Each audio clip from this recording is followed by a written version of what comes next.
Now, is curse a good thing or a bad thing? It's a bad thing. So what we're going to do, we're going to see and examine who these curses happen to in history. Because remember, we're trying to connect the dots. We're telling you that you're the Israelites. But I know that in your mind right now, you're saying, well, I'm not Israel. I'm not an Israelite. What's your nationality according to what society tell you? African, right? Now, let's see if God gave us a nationality of being African, or he gave us a nationality of the Israelites. Let's read that. Let's read verse 32. And Brother Sean, tell me who did this happen to in history? Read. Verse 32. Thy sons and thy daughters shall be given unto another people. So the Israelites, remember Moses is speaking to the Israelites, and he said to them, your sons and daughters would be given unto another people, meaning another nation of people. Do you understand? You following? Read.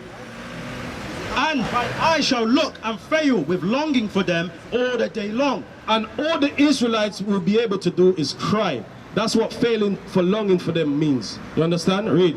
And there shall be no might in thine hand. And there was never going to be any power in our hands to get them back.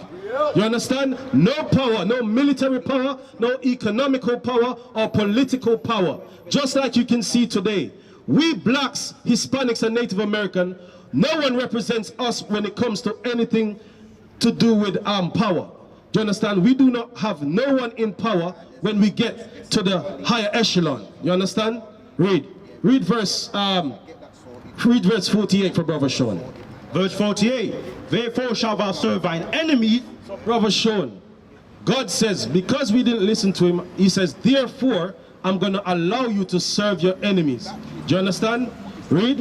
Which the Lord shall send against thee. Which the Lord is going to send against us. Just like if you disobey your parents is warning you. If you don't listen, this is what I'm going to do to you. Read. In hunger. So, when we're hungry, we have to go to who? Our enemies. You understand? Today we have to go Tesco, Sainsbury's, Asda, Lidl's, Audi, all these different shops when we're hungry. Read. And in thirst. Whenever we're thirsty, including our water bill. Remember, these were free to us, given to us by God. But God says, I'm going to allow you to serve your enemy when you're hungry and when you're thirsty. What else? And in nakedness. Whenever you're naked or need clothing, you're going to have to go to your enemies. Do you understand, Brother Sean? Now, in the continent of Africa, do the people of Africa reap the benefits or all the benefits that's on the continent today, Sean? They don't, right? So, we read that the Israelites would serve their enemies for food, for water, and for clothing. And when you examine it, you can look at society today. Look at all these shops on this high street, Brother Sean. How many of these shops do our people own? How many of these shops do our people own, Sean? Let's be honest. But one or two, right? But what kind of ratio is that for a nation of people who are talented, intelligent, powerful? Do you understand? What kind of ratio is that? Only 2 shops on this big high street. That's a problem. Do you understand? Read on. And in want of all things. And in want of all things, Brother Sean. Passport, driver's license, birth certificate, death certificate. The list goes on, Brother Sean. Do you understand? Now, so far we're reading the curses that will happen for our disobedience. But I want you to connect the dots. You following? All right? Read on. And he shall put a yoke of iron. Now, the same enemy, look on that flyer, Brother Sean. The same enemy was going to do what? And he shall put a yoke of iron upon thy neck until he have destroyed thee. Until we're calling ourselves Africans, Brother Sean. Because from the beginning, God never gave us the name African. That's right. Africa was named after a Roman general called Leo Scipio Africanus. Do you understand? That's the name of the man that conquered the land. How can we be from the same nation of people that conquered us? That's right. Whipped us, raped us, robbed us. Bring it out. The Bible calls them the enemy because of our disobedience, Brother Sean. Now, people might think that sounds like hatred. But we just read in the Bible, we didn't say, we read what God said. Do you understand, Brother Sean? Now let's get verse 68. Let's get verse 68. Listen to this, brother. Listen to this. In fact, read verse 49, because you said you're from the continent, right? Verse 49 for brother Sean. Where are you from, brother? Where? Ghana, right? So I got a question for you. What's your name, brother? So Sean and Anthony. Listen to this, Sean and Anthony. See if you can relate to this. Verse 49. Verse 49. The Lord shall bring a nation against thee from far, from one end of the earth, as swift as the eagle flieth. So this is a warning, my brother.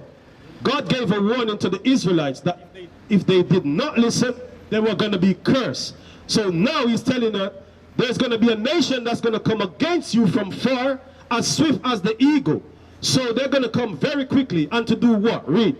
A nation whose tongue thou shalt not understand. Now when the land of Ghana, when the land of, I think it's Nigeria, was conquered, did you understand the language? Did you think the people of the continent understood the language of the people that came? Teach.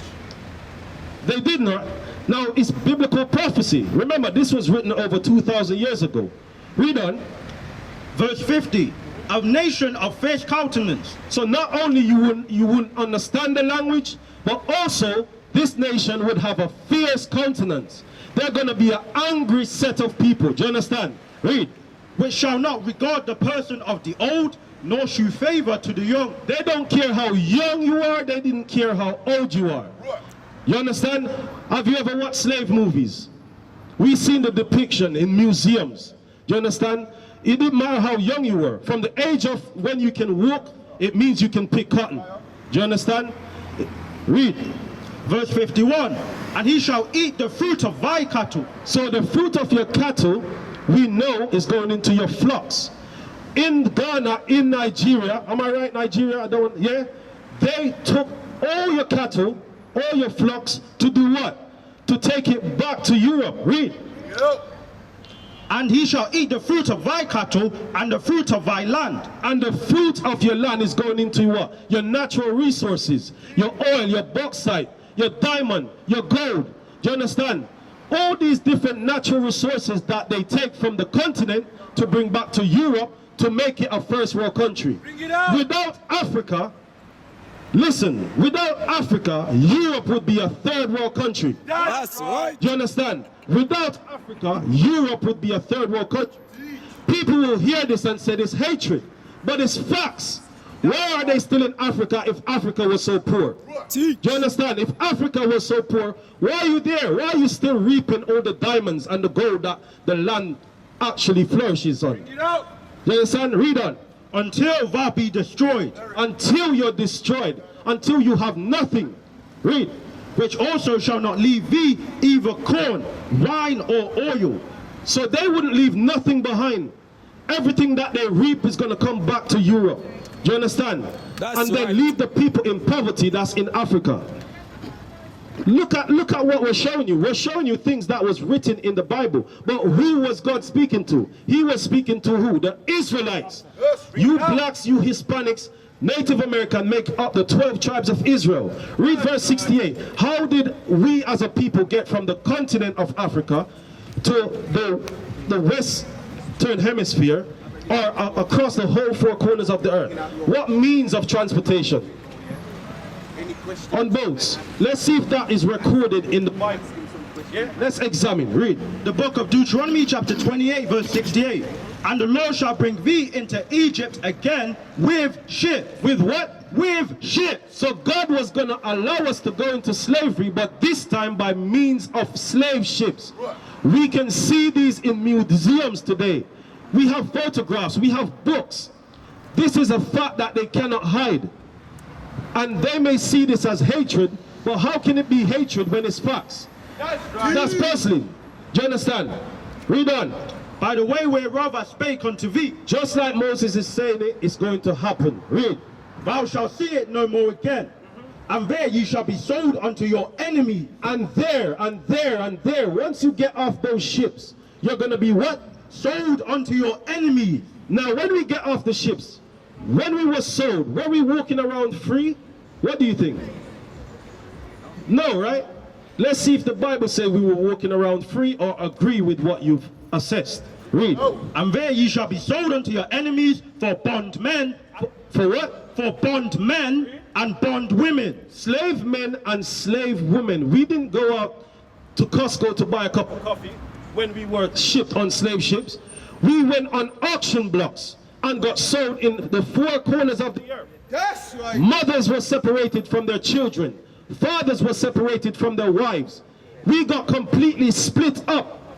That's why today we can say, I'm Jamaican, I'm American, I'm Haitian, I'm Trinidadian.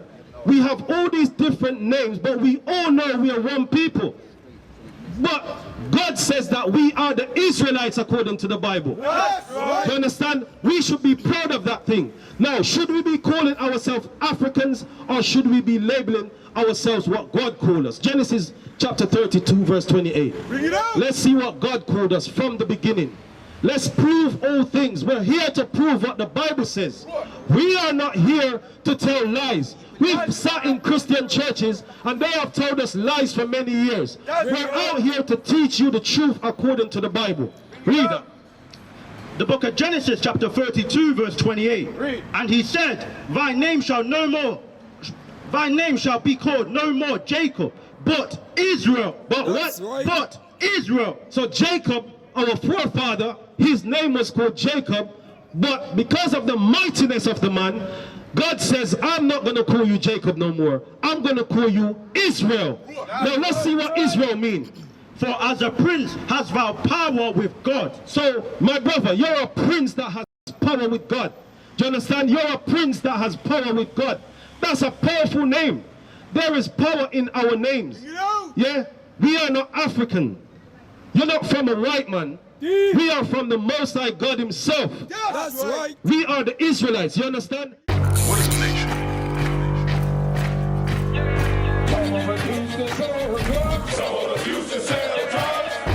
Nation is men leading by example.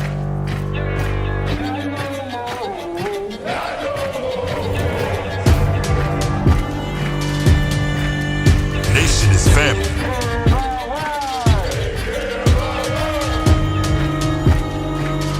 Nation is community.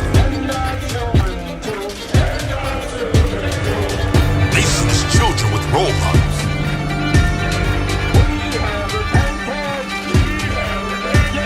Nation is unity.